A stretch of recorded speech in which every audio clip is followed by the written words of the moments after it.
Good morning बच्चों। बेटा हम 10th क्लास का जो 4th लेसन है कृषि उसके बारे में ही पढ़ेंगे। जैसा कि हम पढ़ रहे थे कि जो भारत में मुख्य फसल उगाई जाती हैं वो चावल है, गेहूं है, मोटा अनाज है, दालें है, चाय है, गन्ना है, तिलहन है, कपास है और जूट है।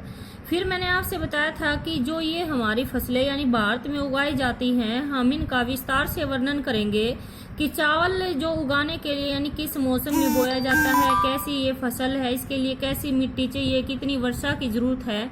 तो हमने चावल का जो वितरण था यानी उसके बारे में हमने जान लिया था। आज हम पढ़ेंगे गेहूं के बारे में।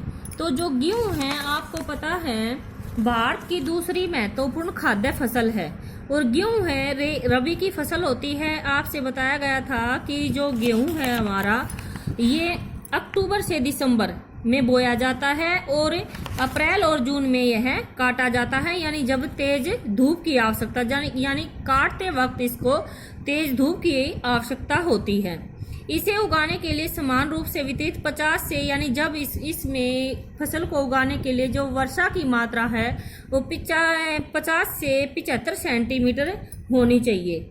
इसके बाद आपसे बताया था कि जो गेहूं उगाने के में दो मुख्य क्षेत्र हैं, उत्तर पश्चिम में गंगा सतलुज का मैदान और दक्कन का काली मिट्टी वाला प्रदेश। आप जानते हैं गंगा सतलुज नदी जो है उनके द्वारा जलोढ़ मिट्टी का निर्माण होता है और जलोढ़ मिट्टी फसल के लिए अत्यंत महत्वपूर्ण होती है। इसलिए उत्तर पश्चिम में तो गंगा सतलुज का मैदान है और दक्कन में यानी जहाँ पर हमारा पारदवी पठार है वहां पर काली मिट्टी होने के कारण वहां पर उगाया जाता है। पंजाब, हरियाणा, उत्तर प्रदेश, बिहार, राजस्थान और मध्य प्रदेश के कुछ भागों में भी यानी गेहूं उगाया जाता है। इसके बाद हम पढ़ेंगे मोटा अनाज। मोटे अनाज में सबसे पहले ज्वार है, जैसे इसको कहते हैं हम मोटा अनाज। ज्वार को बाजरा है, जैसे रागी है, ये भारत में मुख्य मोटे अनाज की फसल है। इसलिए इनको मोटा अनाज कहा जाता है क्योंकि इन फसलों में खाद्य जो पोषक तत्व होते हैं वो अत्यधिक मात्रा में होते हैं। उदाहरण के लिए जैसे रागी है, रागी में सबसे ज्यादा लोहा होता है, कैल्शियम की मात्रा होती है। इसलिए जो मोटा अनाज है उसमें पोषक तत्व अधिक होते हैं, इसलिए इसको मोटा अनाज कहा जाता है।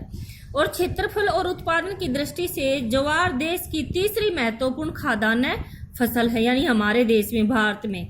और यह फसल वर्षा पर निर्भर होती है। अधिकतर आर्द्र क्षेत्रों में उगाए जाने के कारण इसके लिए सिंचाई की आवश्यकता नहीं होती, यानी जहां पर बारिश यानी अच्छी होती है वहां पर सिंचाई की आवश्यकता नहीं होती। और 2011-12 के आंकड़ों के अनुसार अगर देखें तो जो मोटे अनाज का जो सबसे उत्तम राज्य है हमारे यानी सबसे ज्यादा जहां पर उगाया गया है वो है महाराष्ट्र, कर्नाटक, आंध्र प्रदेश और मध्य प्रदेश।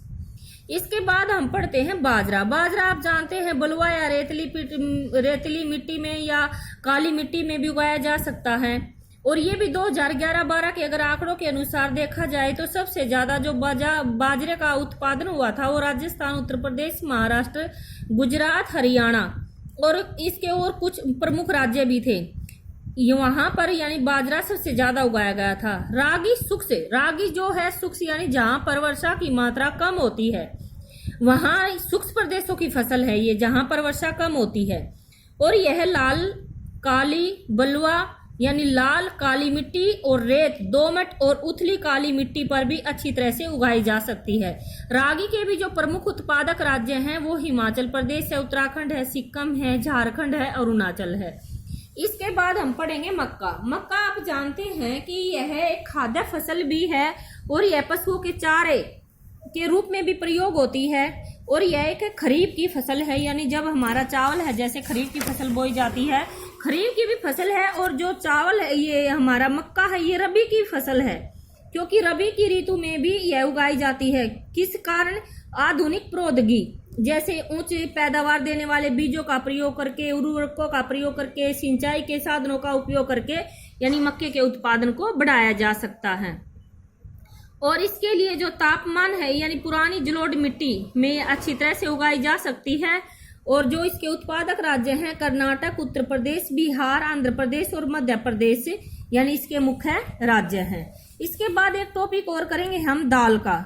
दाल जो है भारत विश्व में यानी पूरे विश्व में जो दाल का सबसे ज्यादा उत्पादक होता है वो भारत में होता है। और शाकाहारी खाने में दाल सबसे यानी अगर देखा जाए खाद्य फसलों के आधार पर तो दालों में सबसे ज्यादा प्रोटीन पाया जाता है। जैसे दाल आप जानते हैं उड़द की है, मूंग की है, अरहर है, मटर है और चना है। यानी ये जो मुख्य दालें हैं भारत में उगाई जाती हैं। खरीफ में यानी फिर इसके बाद है कि इन्हें शुष्क परिस्थितियों में भी उगाया जा सकता है।